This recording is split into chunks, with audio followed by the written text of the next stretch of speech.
Good morning, Angelique. I have a new question of a very nice lady from here from Holland, and her question is the follow. There are Jewish holidays like Sukkot and Rosh HaShana that also have universal significance. Why doesn't Yom Kippur have that also? Okay, thank you for your question. So I will start with the first part of your question. Rosh Hashanah, as celebrated on the first day of the month of Tishrei, commemorates the creation of the human being, which was in the sixth day of creation, as the world started on the 25th of the month of Elul.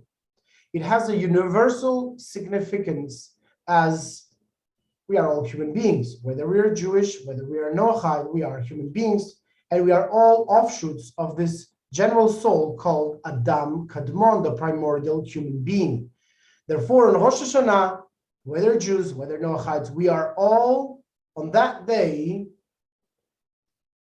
passing on to the judgment of how much each one of us will receive for that year, whether in health, whether in children, whether in financial needs, or food, or projects, etc., etc. We are all humanity, not only the humanity, but the entire creation. Of course, humanity is the apex of creation, so therefore it's the most important aspect.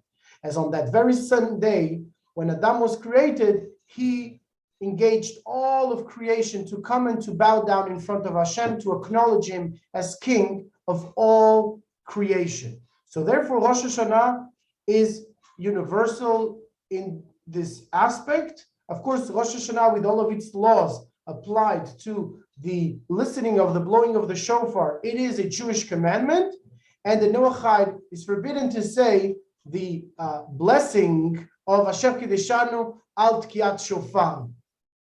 But he is not prohibited to listen to the shofar. If he wants to go to the synagogue, that is perfectly fine. Not only that, we have on the Noahide Academy website specific prayers for Noahides on the day of Rosh Hashanah, and he can add the reading of Tehillim as much as he wants, and he should, and I encourage each one to read the Psalms of King David on the day of Rosh Hashanah.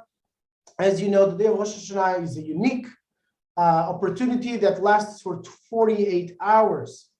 So, as it says in Tehillim, Hashem, he doesn't slumber nor sleeps, especially on that day. And I would be very happy to expound further and further on this, but we would not have the time to do it at this point. You can find the link on the description below about the prayers for Rosh Hashanah for Noahides. Sukkot, as you know, is the most significant Jewish holiday, and it's written in the Midrash that will be the first Jewish celebration that all Noahides will celebrate when they will come to Jerusalem. We will all get together, as we used to do in the times of the second and the first temples, where each nation would bring one bull as a particular observance of the law of Sukkot, to bring a bull to uplift the entire nation, which is the representative of the strength.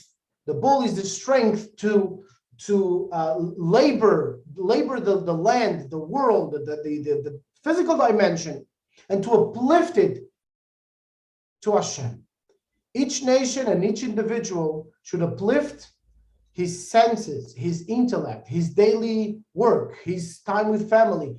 All should be with the fire of the divinity. As you know, in the temple, there was an image of the fire of a lion that would come and consume the sacrifice, to consume the bull. So we all should live in this way already right now. And that's the universal significance of Sukkot. And of course, the joy of Sukkot is huge. And there is much that we'll be able to discuss. When you will come de facto to Jerusalem to Sukkot, we'll be able to sit on a sukkah together, and Bezat Hashem will have lots of fun. Bezat Hashem.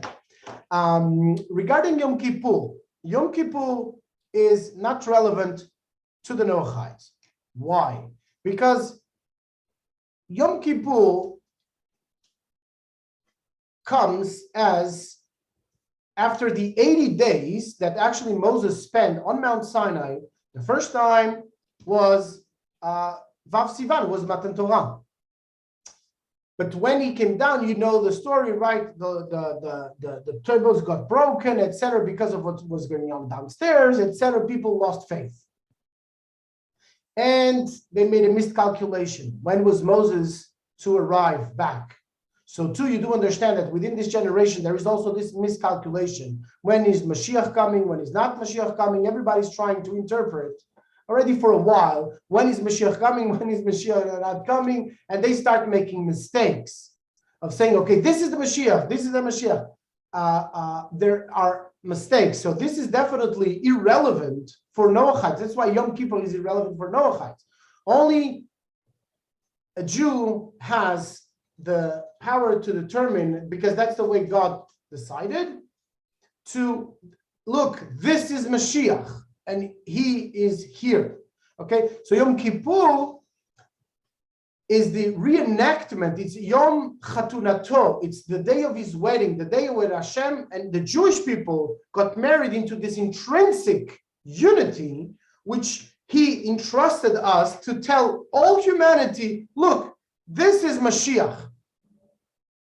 This is the moment of your redemption. And this is what it is.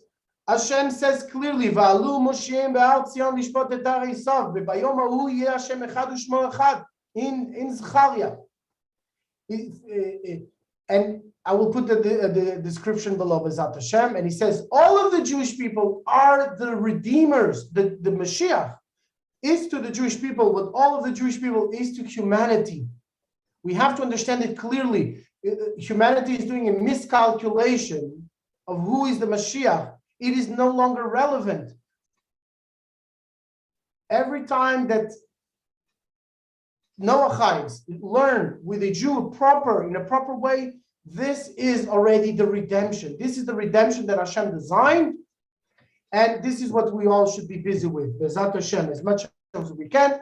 So now I think we understand clearly the relevance of Rosh HaShana for Noahides, of Sukkot, and Yom Kippur is really specific to the Jews. Thank you for your answer. And next time, another question.